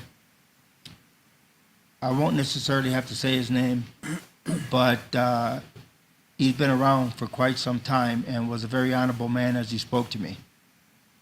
One of the things that came as a big surprise to me and was, my eyes got watery when he asked, but he asked me if I wanted to, I could attend a sacred snake dance that would be taking place in the foreseeable future.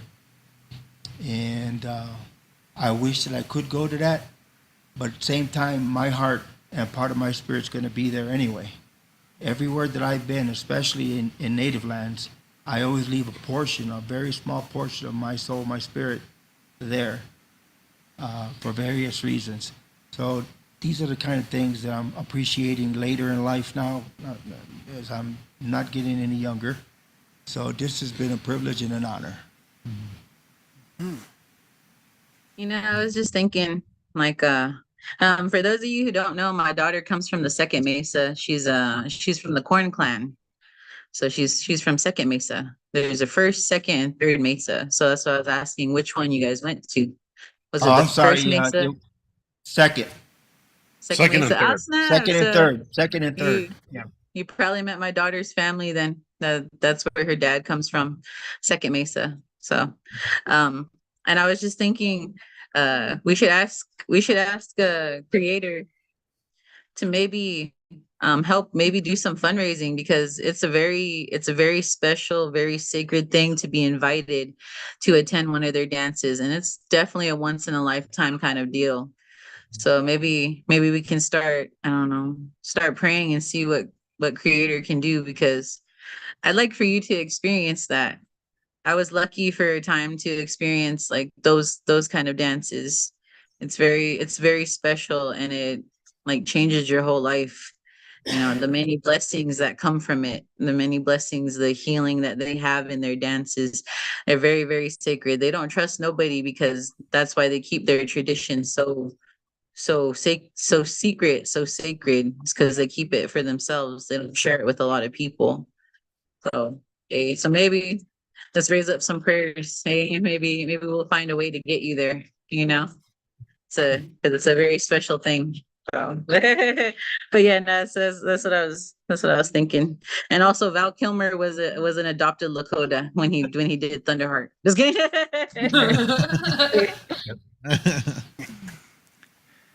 I was since you mentioned that you were a veteran, because I was thinking about this and I wasn't sure if I was going to ask it, but of course, while you guys were, traveling, warheads broke out in the Middle East, and we know that Native peoples volunteer and join the military at much higher rates than any other demographic in the country. There's more military testing that goes on native lands or near native lands, so that their lands are affected by it. Of course, on the Navajo res, like much of the table water was poisoned through the uranium mining and different things. So, native communities give so much more when our country takes military action. So I was just wondering, did that come up with people while you were traveling, or what was the reaction of people? And maybe it didn't come up, but I was just curious, since you were there as things were happening. I personally had just learned about that yesterday, I think it was, because my phone unfortunately hasn't been getting any reception. The only thing that says up top, it says SOS. I don't get anything. So I was able to get into Gallup with my sisters and brothers here, and I got a phone call from my oldest son, and he explained to me, "Did you hear that we bombed Iran?" I said, "No, I did not hear that." And it does not surprise me, though, because of the way the tensions have been in that part of the region. I have served in that part of the region, and it does not surprise me, but neither do I have any fear about it. It's a challenging thing for many people because right now, I believe we're living in the end times, and so many things can just boom, explode right now. Before everything the balls really starts rolling. So I'm going to keep my eyes peeled and look more than I normally look, because I'm always in a part, my life, I dedicate to helping others. So if I see somebody in danger or close to danger, I'm going to do what I can to get there and try to either get them out of the way or stop the threat. So that's my thinking on this thing about the war. But I'm not going to fear it. I don't fear Satan. I don't fear demons. I don't fear anything, actually. So I'm vigilant. I think when we were in Bluff, Utah, Father Jack, who leads at St. Christopher's Episcopal Church, he sat with us for a while, and he's served, and I'm sure there's many people he knows that has served. And I think the general consensus around current events is concern for the people. And I think there's concern for the people because we know how many people escape poverty serving. And I think when we were at Dusty Pines, I can't remember his name. Rob? The other Roger. Other Roger. There's multiple Rogers. Yeah. But his son serves. And so, he was up late watching the news, worried about his baby, And I think that's a big thing for many people who have families, there are families that are going to be on base. There are families that are deployed right now. And those families are mothers and fathers and aunties and uncles. And we tend to forget the cost of things, And it involves honor, We have to honor the people. And that is what I was saying about peace, we have to cultivate peace within ourselves. And we have to stop delegating our peace and our personal power to other people. And I'm not qualified to preach that because I'm still trying to do that. But I think it's hard. And I think you see that reflected in community relationships a lot. And so I just encourage everyone to cultivate peace within themselves and to pray and honor the families that are deployed, that are serving us so that we have liberty. And whatever that means to different people, it's worthy of honor, and that's something to think about as we walk each day.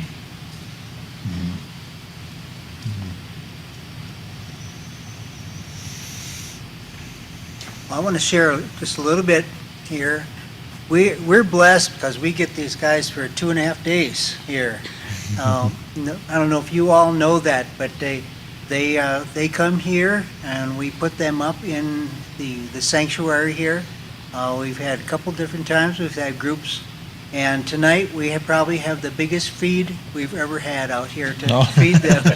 And we've had quite a smorgasbord with tacos, with beans, and birthday cake, and had Rudy's barbecue with the corn on the cob, and man, what a delicious thing! And we get to, we host them as best we can. We open our doors here, and they don't have the greatest sleeping arrangements, but we are able to put them up, and they can rest here. And then some of them are leaving tomorrow. Wednesday. Wednesday? Yeah, Wednesday. All right, yeah. So, yeah, we get them for a couple days here. And Laura says I'm going to do my little auntie bit, and I want them to help us clean a little bit. So, Oh, yeah. So she always got a little project for them to help us. So it's a small project. It's just on the east side of our building here. The dust and weeds have blown in, so they're just going to clean that for us. And last time you guys came through, we worked you pretty hard on the weeds last time. Yeah. Well done. They grew. They grew like weeds. They were all around. So, but this one here is a little easier on them. But we get a chance to be with them and get to speak into their lives too as well.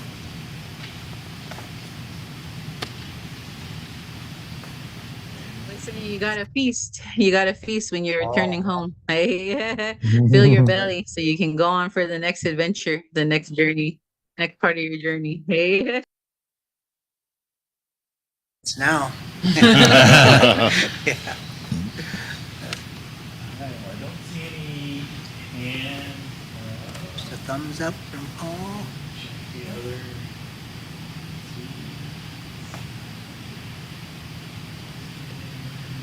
That's somebody we need here too. I don't know. We need another person to monitor Facebook Live. We used to have another computer going here, so there was always somebody keeping track of what's going on. So we got that screen down there with the Facebook Live. All right. Well, yeah. It looks like don't have any last call for questions or comments, and if not, we can go into our closing round dance. So you guys can make your way back to the drum. Real quick, is there anything else that you guys wanted to say before we move on to that part, or are you guys content? A couple of us here are from Illinois. Although my ancestry comes from southern Texas, Heaven and I are here visiting from Illinois. Yeah, I think one thing I also want to share, I don't know, Kelsey, if you know about Bob Witt. He found Cortland, and then Cortland, speaks at a church in Austria, Maranatha Church. But the one thing he was sharing is that the church had a rough life, and I didn't know that the building started in 1956. And I guess the one thing that he shared was that the diseases that was brought to the Ute, I guess went down to 100 people, and then about 20 of them were fully Ute, and then others were a mix, and how from 100 to, I think he said, to 1,200, and just around that number. But I think that from that, it helped them to be resilient and also to negotiate well with the government. But also, I don't know if the majority of the tribes got to be able to negotiate about Fort Lewis, and how they got to sign a treaty with the U.S. government to have Fort Lewis College to have a tuition waiver. But it's interesting because I think it was mostly for the Ute people that were going to go to school there, but the government opened up to have it for everybody. And I don't know if you want to share more about that, Kelsey, but that's what I got to hear a lot from one of the elders that were there that helped start that church, but also that they there's a lot of history that we get to hear more about the area, and how how homesteaders got to be able to got to be able to go there, and I think there was good relations between Ute people and non-natives, and how it is right now. but also that there's always been like problems in the area too. So yeah, I don't know if that's accurate, Kelsey. Yeah, maybe. That's why when you told me that I was a resilient person, I'm like, look at the people I come from, right? Mhm.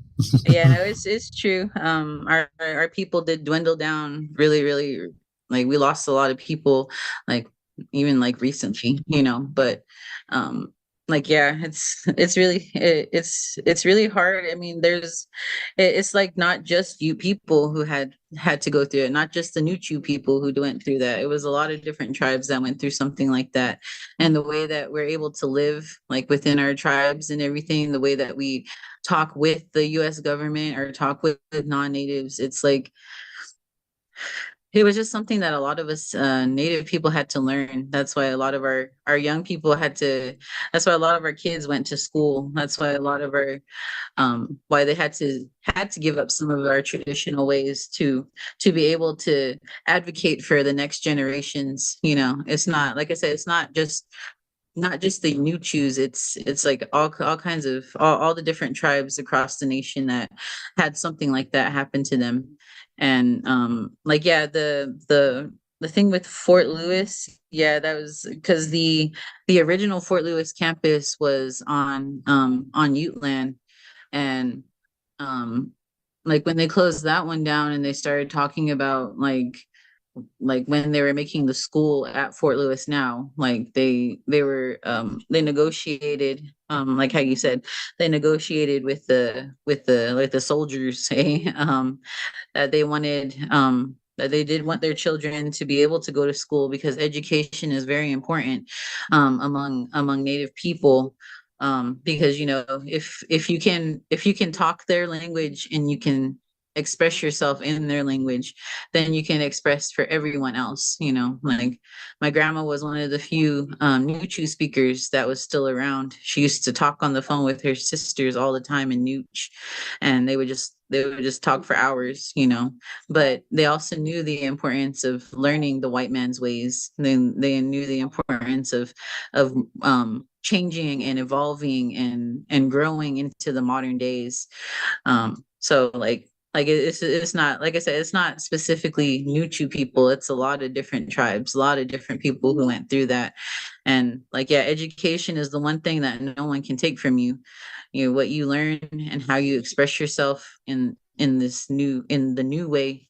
It's like that's how you speak for your next generations. That's how you make deals for your people. And you have to be smart in their ways to be able to continue on for the next generations. So, but yeah, that's really cool though, bro Sean. Hey, I'm glad that you were able to learn something like that, and you were able to um like just learn a little bit more about like my people, or like the resilient people. So but yeah, thank you for that, bro Sean. Yes. But yeah.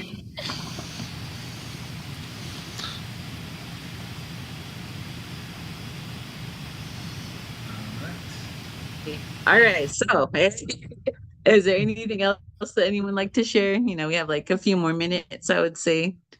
Anything else that you wanted to share about this? Like, thanking the people who also made this LiSTeN project possible, with their donations, with their spending their time, with allowing the LiSTeN project group to be able to be on your lands and to be able to listen to your people and be able to, to guide these young people. And you're considered a young person too, Jesse. You're still young, eh? But everyone who was there, Sarah, I saw pictures of Sarah and Emmy, and I saw Shy in some pictures, I believe. There's a lot of thankfulness, a lot of gratefulness to everyone who opened up their homes, opened up their hearts, and also fed my relatives here. So I'm very thankful. I just like to, say that, I'm very thankful for your generosity, your hospitality, and just your love. So yeah. Hey, but yeah, though. Hey. There's All so many right. people that we could never possibly thank them all. Mhm. Like Roger opened his home to us, Bob's wife came and spoke with us, and Diane and Margaret and Father Jack and Rob McIntosh and Roger Scarborough, and it was nice to be with the kids. There was a camp there, and it was nice to have their company, and it was nice to be with their chaperones, Alex, Tribal Winds, YWAM, Will and Millie, Bernalda, Gareth, his family, Trina, Eva made us the best fry bread with this blue corn that she mixed in. Oh, it was like soul food that I needed so bad. Mm-hmm. And we like went out to the back of their house and we just looked over, and it was like, as far as you could see, it looked like a topography map, but it was like live action. And it was just, so many beautiful people welcomed us. And like each one of us treated us like we were family, you know, and it's an honor to like be treated that way with so much love. So thank you to everyone. Very good. Mm-hmm. Thank you, guys. Mhm. Quick, there's a question here, just real quick. How does someone go about volunteering with or in the LiSTeN project? Just a quick little. Oh, yeah, just contact me, yeah, you can contact me. I don't have the computer on. At rashawn.ramon at InterVarsity.org, or you can go to nativeintervarsity.org and look into events, and they'll have LiSTeN there, and our information is on there too as well. So just contact us. We would definitely appreciate as much help as we can for like the planning, and also just to be able to transportation, and we actually got a lot of support for each location, to have people help us that with stuff that we didn't thought we'd need, but it actually helped us towards the end. So so just contact us, contact me and Cortland, and our information should be on there at nativeintervarsity.org, and if you go to events, it'll be listed there, and our information will be on there. I want to thank the Committee on Native American Ministry as well. Jesse and I wouldn't have been able to come had they not sponsored us to come to this event. So that's a special collection taken up once a year through the Methodist Conference to support contextual and Native ministries. And so I wanted to thank them for allowing us to be a part of this experience. Very good. All right. So with that, thank you all for sharing with us tonight. It was really beautiful, really touching. It probably makes many of us want to be able to join sometime in the future, maybe plan for next year or something. Hey. So yes, round of applause. Woo! Hey. All right. So with that, we're going to go into our closing round dance, as Brian always refers to it. So if y'all will join around the drum, we can sing one more good song and get our spirits going for this next week that's gonna be coming up. I know a lot of us have a full week coming. So all right. So I'm gonna go ahead and hand it on over to you guys for our closing song. Whenever you're ready, take it away.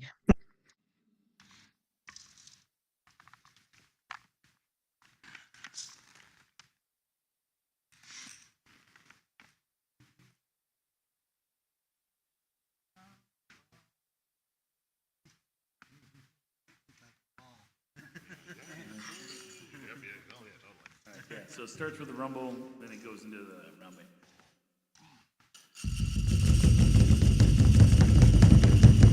Yes, sir! Gotta rumba! Yes, sir! Gotta rumba!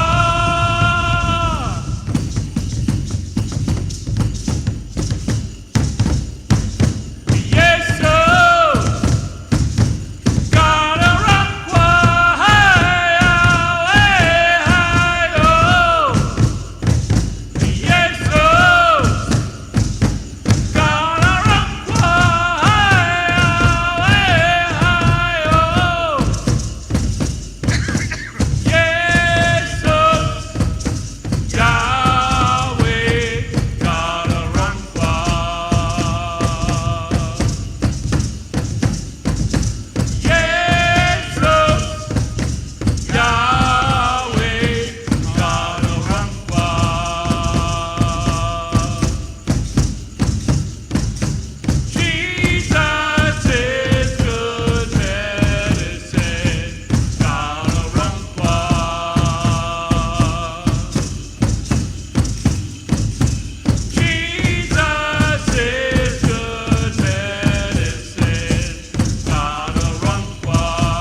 All right. Beautiful. Hey, beautiful. All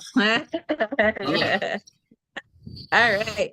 I have no idea who's doing our send off blessing, but whoever is, go ahead and take it away whenever you're ready. Anybody in the house? Twyla. Twyla? Yeah, go ahead, Twyla.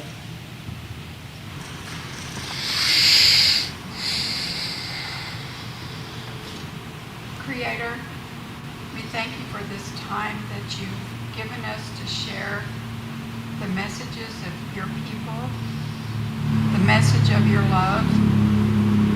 We're grateful that you keep us safe from week to week and bring us all together so that we can learn and grow closer to you as we travel the road that you have put us on that will eventually lead us to that wonderful place with you in the sky.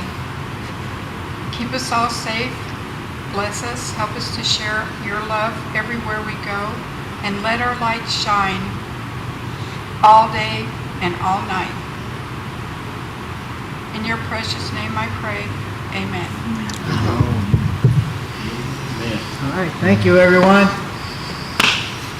All right, yeah, next week we'll be having our prayer gathering. Not sure exactly how it's gonna go down, but